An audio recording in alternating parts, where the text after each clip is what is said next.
The first Tomahawk that hit the Iranian coast on the opening night of Epic Fury did not come from a destroyer. It came from a submarine that had been sitting inside the Persian Gulf for 6 days. 6 days before the first public signal that hostilities had begun. Before the carrier strike groups repositioned. Before a single Lucas drone left an LCS flight deck. The submarine was already inside the cage, and Iran had no idea. That is the variable nobody is talking about. Not the carriers, not the Marines. The boat that was already there. Subscribe to Navy Decoded. We do not guess here, we calculate. Why carriers cannot do what submarines can start with the constraint that shapes every decision at Hormuz. The Persian Gulf is 540 nautical miles long and averages 150 feet deep, shallow, confined, and wired by Iran over 40 years with mines, coastal missiles, and fast attack swarms designed specifically to destroy large surface combatants. A Gerald R. Ford class carrier draws 37 feet of draft and costs $13 billion. The risk calculus of pushing that hull into the strait does not work. Lose a carrier, and you lose 5,000 sailors, the air wing, and the political will to continue.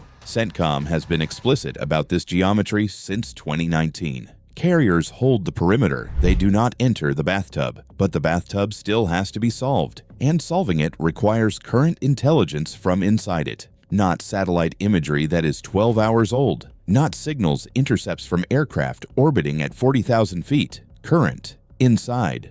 Real time. Only one platform in the American arsenal fits inside that water space without announcing itself. And it does not float on the surface. The Virginia-class attack submarine was designed from the keel up for exactly this environment. 7,800 tons submerged, 377 feet long, a reactor that provides unlimited range, and a critical operating number, effective performance in water as shallow as 80 feet. The southern shipping lane of the Strait of Hormuz averages 60 to 200 feet. The submarine fits. The carrier does not. 3 things a submarine does that nothing else can: capability. 1. Real-time intelligence from inside the threat envelope. The AN/BQQ-10 sonar suite on a Virginia-class maps every acoustic signature in its sector. Every Ghadir-class Iranian submarine that left its pier. Every fast attack craft engine running at night. Every mine-laying operation. That data feeds back to CENTCOM through an extremely low-frequency communications link that works without surfacing. The submarine hears everything Iran is doing inside the corridor. Iran does not know it is being heard. Capability 2. Special Operations Insertion. Virginia-class boats carry a lockout chamber for combat swimmers. Navy SEALs from SEAL Team 3 have pre-planned hydrographic reconnaissance missions for the Hormuz contingency. Before any mine countermeasure ship can safely operate in a sector, someone has to verify what is actually on that seafloor. That someone swims. The submarine delivers them without showing a hull above the waterline. Capability 3. Tomahawk strikes from a vector Iran never modeled. Every Iranian air defense battery and coastal missile system is oriented toward the Gulf of Oman and the Red Sea approaches. The threat comes from outside, from the carrier operating areas to the south and east. A Virginia-class positioned inside the Persian Gulf launches from a bearing that Iran's fire-controlled geometry never accounted for. The missile does not come from where the radar is pointing. The radar corrects. The missile is already past the coast.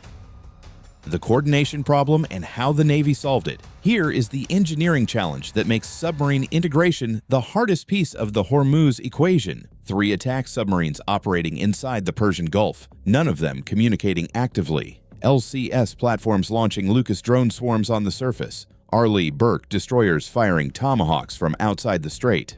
F-35Cs running seed corridors from the south. Every asset is moving. Every asset is firing. And the submarine has to know where every friendly missile trajectory is without transmitting a single active signal. The solution is pre-coordination. The strike package is loaded before the submarine submerges. The submarine knows when the Lucas drones launch because it was told before it went under. It knows the time on target windows for every Tomahawk in the surface fleet's VLS cells because those windows were coordinated during the mission brief 6 days earlier. The submarine does not need to talk during the operation. It already knows what everyone else is doing. Cut the communication requirement and you cut the detection signature to 0. This is not new doctrine. It is a system the Navy has been engineering for 20 years and quietly perfecting in every major exercise since 2018. Hormuz was the first time it ran in live combat. It ran clean. What Iran prepared for and what it got. Iran's Hormuz defense was built around one model. Study American strikes in Iraq 1991, Iraq 2003, Libya 2011. The pattern is consistent. Carriers arrive, air wings suppress air defenses, cruise missiles follow. Iran built its entire defensive architecture around intercepting that sequence from the outside in. Bavar 373 batteries oriented toward the Gulf of Oman. Coastal radar covering the surface corridors where carriers transit. Mine fields positioned to slow surface penetration from the south. Fast attack craft doctrine built to swarm the escort screen before it establishes a perimeter. Every layer of that defense faces outward. None of it was oriented against a threat already inside. Iran has no reliable detection capability against a Virginia class running at 4 knots on electric propulsion in the acoustic clutter of the Persian Gulf. The Ghadir-class submarines Iran fields are diesel coastal boats optimized for mine, laying in shallow water. Their sonar is not the sensor array you need to find a nuclear boat running silent. Iran knows approximately where American submarines might be. It does not know precisely. And in that water space, approximately is not good enough to shoot at. The submarine was inside the cage before the cage was locked. Iran had no way to verify it until Tomahawks came from the wrong direction. The math that changed the opening strike. Run the numbers on what submarine prepositioning actually produced on the first night of epic fury. The Tomahawks that launched from inside the Gulf had flight times of under 15 minutes to targets on the Iranian coast. Surface ship Tomahawks launched from outside the strait needed 40 minutes to cross the Gulf of Oman and reach the coast. That 25-minute difference is not a minor variable. It is the gap between an Iranian coastal battery that has time to relocate and one that does not. Mobile launchers that received the warning from Iran's own dispersal protocol and began moving had a 25-minute window if they were tracking the surface fleet launch signature against submarine Tomahawks that gave no observable launch signature and arrived in under 15 minutes.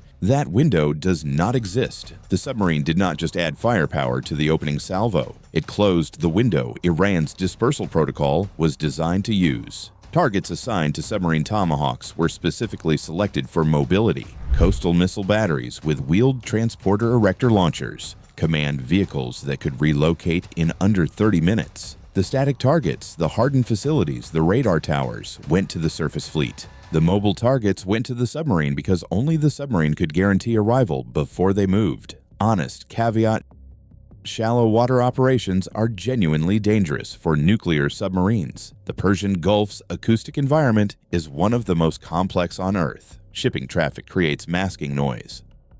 Thermoclines shift. An EM-52 rocket-propelled mine that activates on acoustic signature is as dangerous to a submarine as to a surface ship. And a submarine that has to rise to periscope depth to confirm a targeting solution is briefly visible. Briefly is long enough in a water space this contested. The 2024 Fleet Readiness Assessments showed that not every Virginia-class boat allocated to 5th Fleet contingencies was at full shallow water proficiency. Planning solved this by prepositioning the boats that were. Preparation did the work that training time could not complete. The risks were real. The results were also real. Submarine-launched Tomahawks in the first wave package. Ghadir submarines denied the mine-laying corridors they needed. The equation held. Why this rewrites the equation? Here is the principle that every defense ministry on Earth is studying right now. The carrier is the signal. The submarine is the fact. When Iran built its Hormuz defense, it planned against the signal. Radar networks to detect the carrier, missile batteries to reach it at distance, fast attack doctrine to overwhelm its escort screen. All of it oriented against a threat that announces its presence because announcement is part of its purpose. Carriers deter, they signal. They are designed to be seen. The submarine does not signal, it does not deter, it simply arrives and waits. Iran's defense was calibrated for American steel on the waterline. Visible, trackable, politically observable through commercial AIS systems that every analyst on Earth was watching. The submarine was never on any of those screens. It was in the water 6 days before the campaign began, listening, waiting, already assigned its targets, already inside the kill zone Iran had spent 40 years preparing. Iran solved the right equation. It solved it for the wrong variable. The carrier was the variable Iran prepared for. The submarine was the one that fired first. Dismissed.